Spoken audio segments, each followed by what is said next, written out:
This is CBC Vancouver News.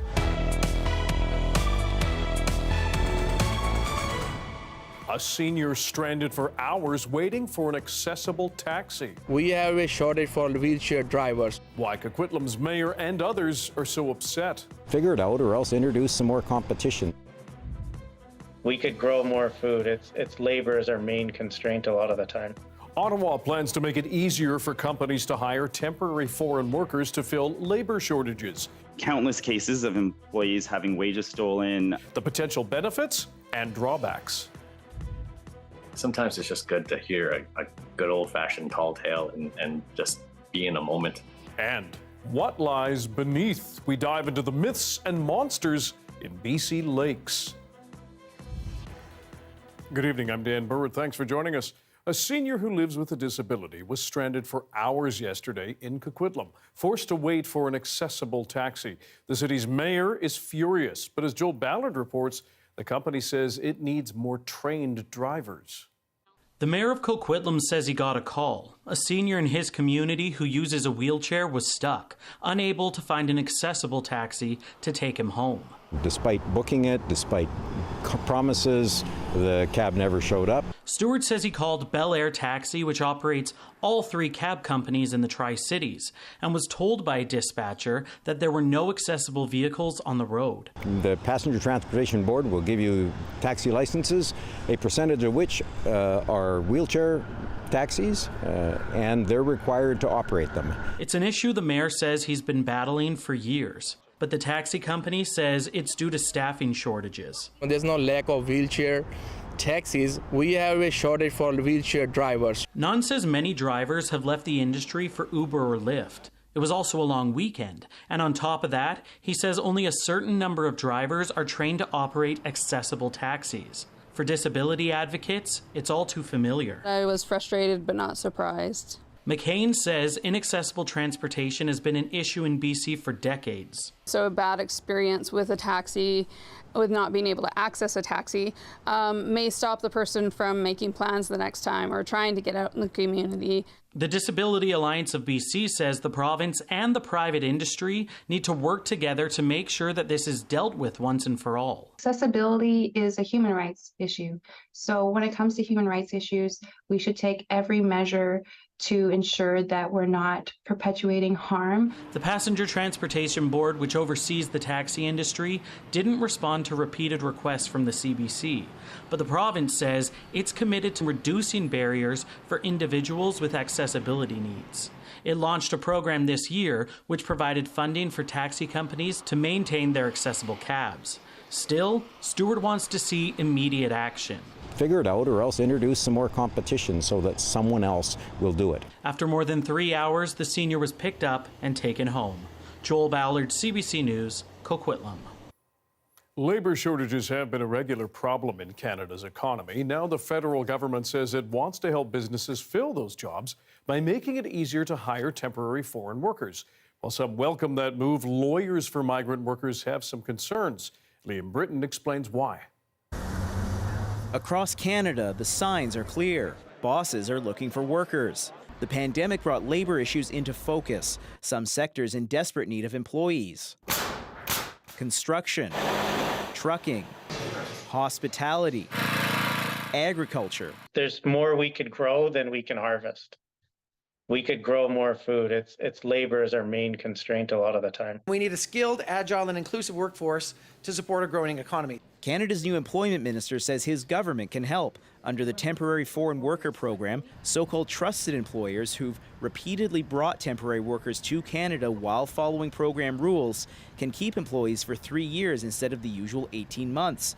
Their application process will also be streamlined. The pilot will cost just over $29 million. This investment will provide sustainable services at a crucial time. It's going to help employers better plan for their staffing needs. The program is good news, says Mutz. I think it's a good thing. It's something that, as an industry organization, BCAC and Wally, we've been asking for. It's a streamlined process that'll help employers who want to go above and beyond. The minister says Canadians can rest assured that these workers will be treated fairly.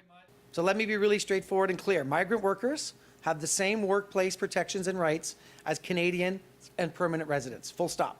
But a lawyer who works on cases involving migrant workers says the government has a poor track record. We see countless cases of employees having wages stolen, paying high recruitment fees, being fired because they're injured, they got injured at work, being told not to file WorkSafe claims, being repatriated. So these are really extreme issues. And Boissonneau says the government is taking action on those who violate the rules. He noted 2,000 inspections over 12 months and $1.5 million in fines for bad bosses, with 6 banned from the program. Agricultural employers can begin applying next month. Others can apply in January. The pilot is set to last 3 years. Liam Britton, CBC News, Vancouver.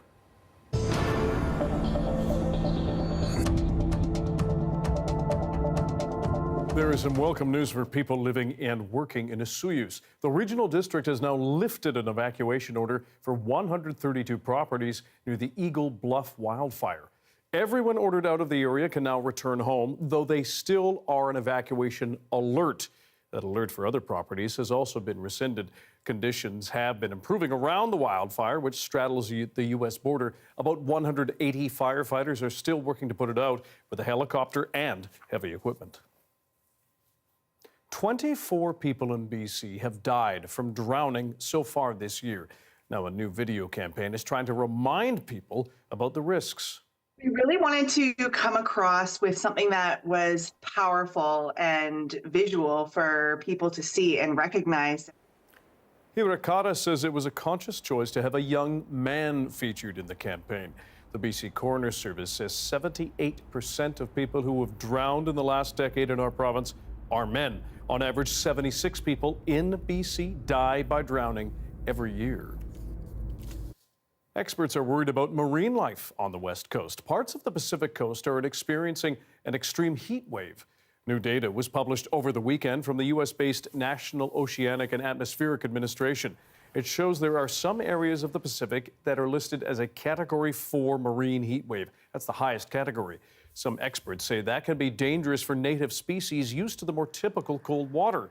It could cause issues up the food chain for species like salmon that would prey on smaller animals. At the same time, BC's prolonged heat and drought has the province reducing fishing time in several areas. It's something we're probably going to have to get used to over time. What's happening is water temperatures are starting to spike in certain rivers in our region. And with those increasing water temperatures, it puts a lot of stress on those fish that we're trying to catch. And if you stress them at the wrong time, when the oxygen is at the least amount in the river and it's too warm, it can lead to some of them expiring. And that's not very good for our industry or for us. So in some respects, it's a very good thing that they've done that. Latch, who owns a fly fishing shop in Cranbrook, says it's time to acknowledge that climate change has had an impact on all aspects of life, including fishing, and we all face the same dilemma in how to address it.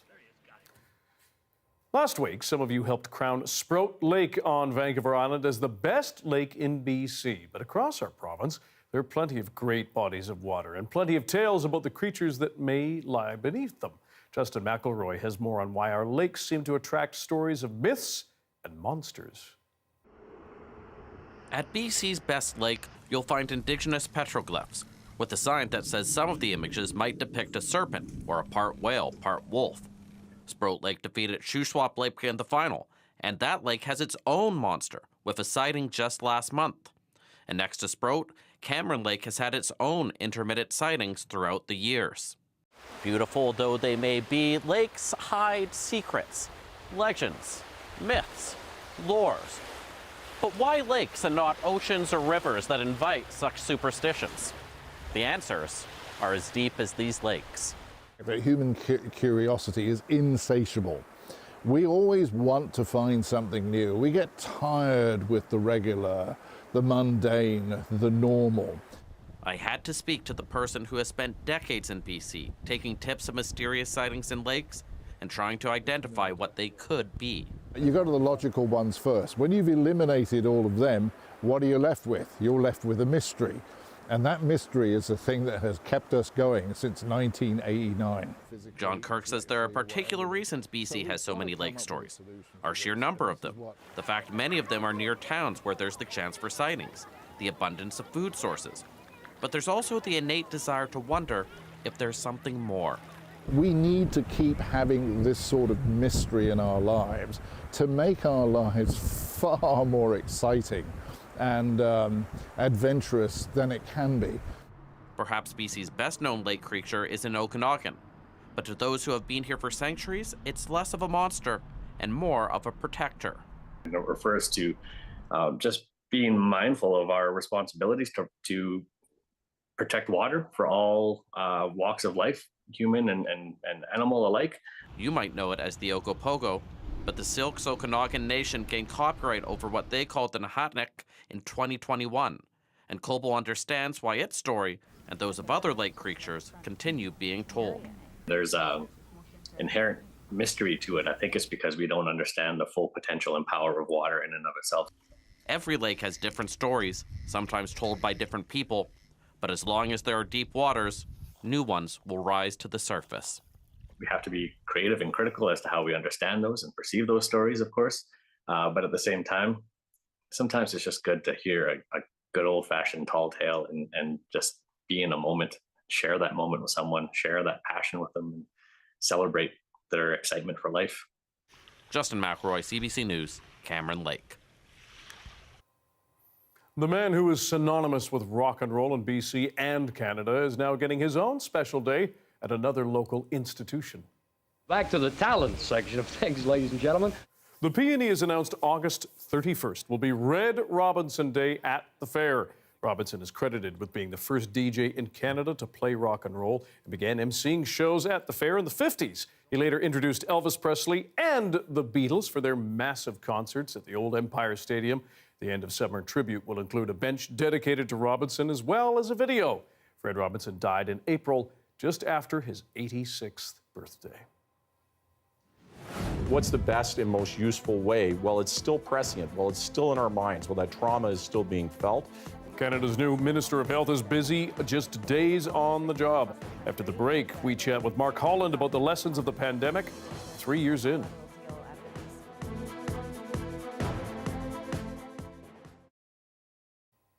And welcome to everyone watching our commercial-free live stream tonight. Researchers say a tornado that recently tore through parts of southern Ottawa reached wind speeds of 130 kilometers per hour. It came less than a month after 4 touched down in eastern Ontario. CBC crews caught up with some of the affected homeowners who are now worried they live in a tornado alley. Tajinder Sarao is walking over shards of glass from his bathroom window. A tornado ripped it out yesterday. Now, he's waiting for his insurance rep. This is at least 15 to 20K. Everyone is safe, but he remembers how he feared for his family as he watched his garbage bin fly away. That's when I know that something's wrong. Like I looked out and I couldn't see much. Ran in, got all my family down. My kid, she was scared. They were crying. Like they felt like as if the roof is going to be flown off. The local councillor says about 8 homes were affected. Fences are down. Insulation is spread far and wide as workers board up a damaged roof. Sarah Hersey lives next door. She feels like Ottawa is the new tornado alley. We're now like the Texas of Canada. Hersey saw the funnel cloud form. And we saw like spinning. It spun her through a strange mix of emotions. Shock, fear, and numbness, but also excitement. Yeah, it was like a tragedy, but it was also like, wow, this never happens in the creeks. Yet South Ottawa is getting used to tornadoes. This is the 3rd one this season. They're keeping Trudy Kidd on her toes. She's an Environment Canada meteorologist. It has been a really busy season so far, especially for Eastern Ontario. It's been system after system. Arthur White-Crummy, CBC News, Ottawa.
An open letter has been sent to the BC government demanding a safer return to school next month.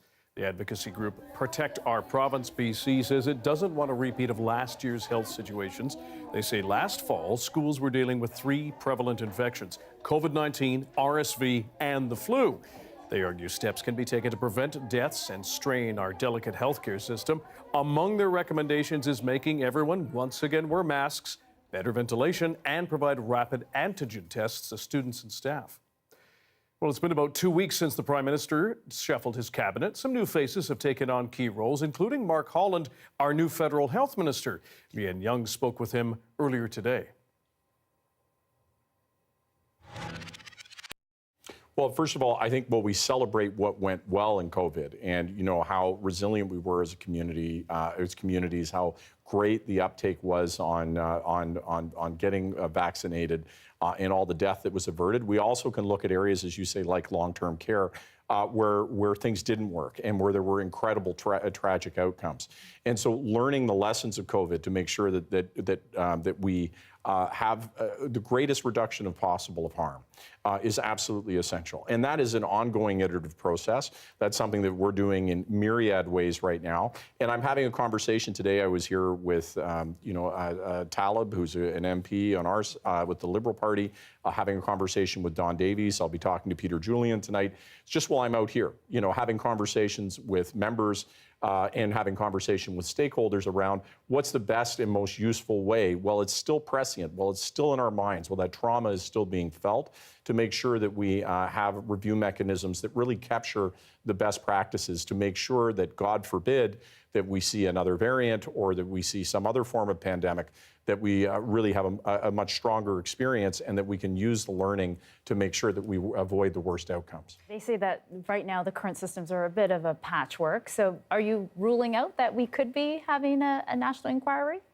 Well, I think you're right to say that it's patchwork. I mean, I think one of the things that we found was that as we developed the science and data of what were the best approaches, getting that down to the community level and having those the seamless interface of sharing information wasn't always there. Interoperability is extremely important, our ability to share data and understand what's going on, as well as being able to get strong and effective messaging at a local level that people trust. So there's a lot of learning that's there. I think that I understand that wanting to jump to the end of the process. I've been in this job for 10 days. I'm in a data collecting mode. I want to really make sure that we get this right. Most Hollywood movie and TV productions, are now on hold because of ongoing strikes. There is widespread support for screen actors and writers who are on picket lines in the United States. And as Travis Danrudge tells us, the labor dispute, though, is putting a squeeze on work done by production agencies here in BC.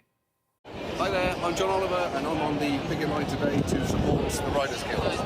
Another entertainment A-lister showing solidarity with striking performers and writers. The workers, united, will never be defeated. As the standoff south of the border drags on, the hit to Hollywood North deepens. There is absolutely no production going on. The sprawling Vancouver film studios was once bustling with productions like The Flash.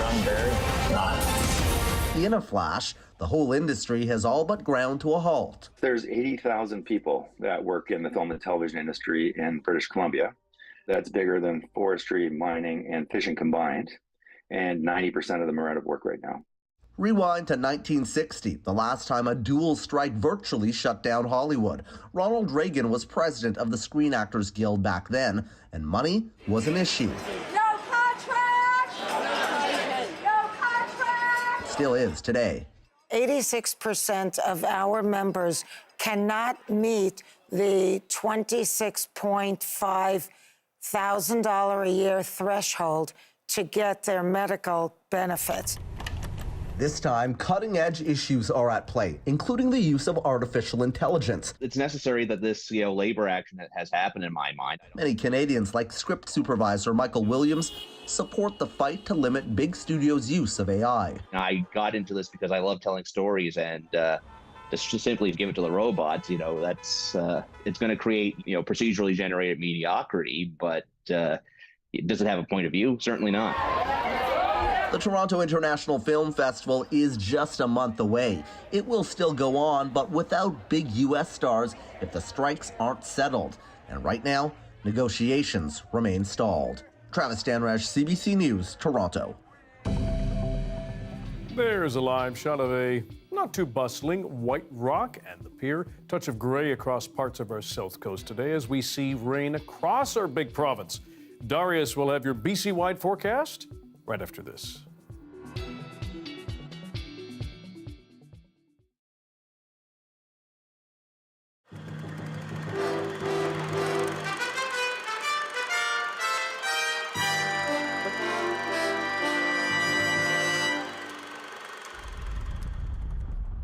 Kilometer after kilometer, mud lines the roadside, 17 slides in a matter of hours. You could hear thunder like just coming your way, and then hail started happening like moments afterward.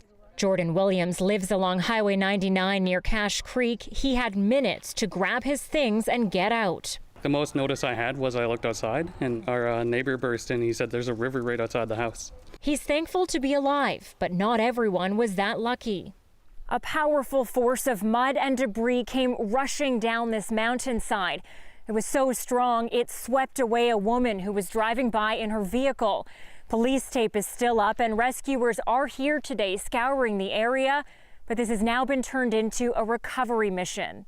67-year-old Valerie Morris is missing, but remarkably, her husband managed to escape. In this case, you had a lot of debris coming with it, which caused the vehicle to be pushed all the way down approximately 350 meters from the roadway. Officials are blaming these mudslides on last summer's Elephant Hill wildfire. It got rid of vital trees and roots. When we had that intense storm and the thunder, lightning, and hail, it caused the ground not to be able to absorb that fluid, and thus causing basically the landslide. Now homes on either side are filled with dirt, parked cars encased in mud, impossible to move.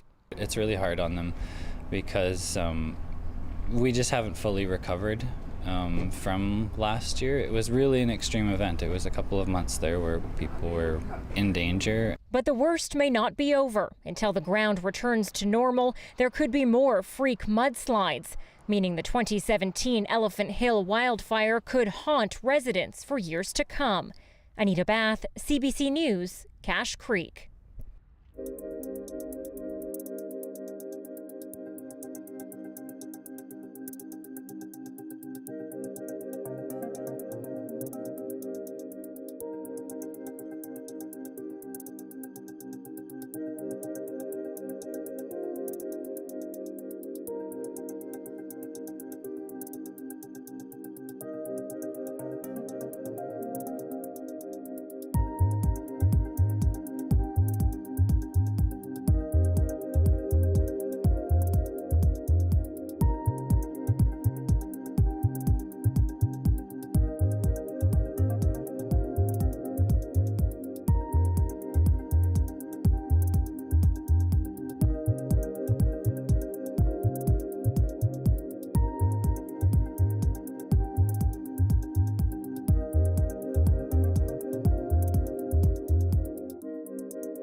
Hi, I'm Amy Bell, and here's what's in your CBC Vancouver inbox. Support sustainable agriculture and celebrate local food with Margaret Gallagher at Feast of Fields. Enjoy the Gourmet Harvest Festival at the Stable Harvest Farms on September 10th. Tickets at farmfolkcityfolk.ca. And never miss a special programming series, event, or contest. Subscribe to CBC Vancouver's e-newsletter at cbc.ca/Vancouver inbox and keep connected with us. The weather update is brought to you by Direct Buy Furnace. To cool and clean the air in your home, call Direct Buy Furnace. Installing Trane, the most reliable heating and cooling brand.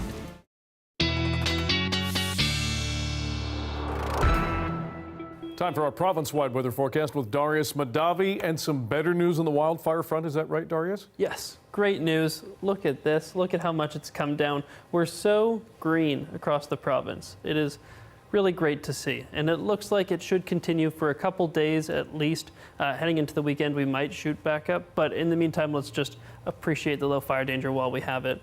You can see this low pressure system off the coast pushing a lot of the rain that's brought that fire danger down and brought temperatures down into the central parts of the province for the most part so far. Earlier this morning, the coast was completely green, just had a ton of showers, and it looks like that should repeat again tomorrow. Those showers should also reach us here in Vancouver by this evening. Overnight, we should get a good 10 millimeters or so of rain, which is great news. If you're in Victoria, a little bit less. It looks like you're only getting a couple millimeters, if that. So, but for most of the province, a lot of rainfall coming, especially for the central part of the province, which is really good news in terms of keeping that fire danger low for at least into the end of this week. Now, if we take a look at our forecast for tomorrow, you can see a lot of that rainfall reflected here.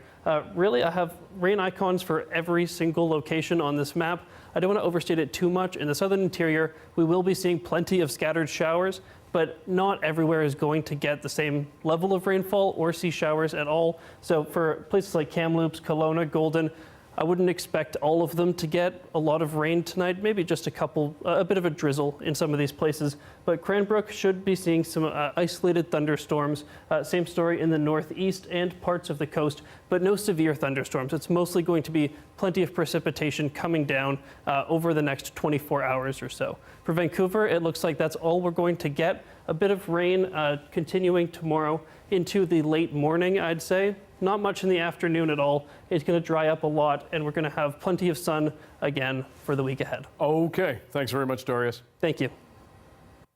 Finally, in case you forgot, shame on you, today was National Sneak a Zucchini Onto Your Neighbor's Porch Day.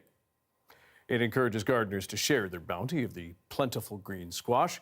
Kylie McTavish went down to Terra Nova in Richmond to speak to one farmer about how sharing her produce is spreading joy.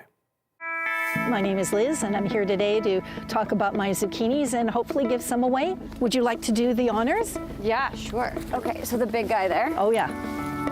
We're in Terra Nova Gardens in Richmond. It's a beautiful, beautiful, amazing garden, and it is lush and vibrant. Have you heard of Leave a Zucchini or Sneak a Zucchini Onto Your Neighbor's Porch Day? I think it's a really apt name because that is what I've been doing. You know, when I see people walking by and I have too many, I say, please take one. I think they're delicious and they're so forgiving. I'm a new gardener and I have no idea what I'm doing, so I am so thrilled that I can grow anything. So these ones are very successful. I love the treasure hunt of looking in the leaves and finding them. I took a basketful to a friend who was having a party, and they were all the gifts, the favors, and they were very much enjoyed. I think I'll take it to Wendy. Wendy is a phenomenal chef. It's so lovely to hear something so positive and the idea of sharing these incredible little delicious vegetables with everybody. I think it's unique and lovely. What a nice thing to be able to pass on to people, you know, and I think it's a lovely gift. That's your late news for Tuesday. Thank you for joining us tonight. For news anytime, check our website, cbc.ca/BC. Your next local news is on the early edition on CBC Radio 1. That starts tomorrow morning at 5:30. And I will see you next week. Have a good night.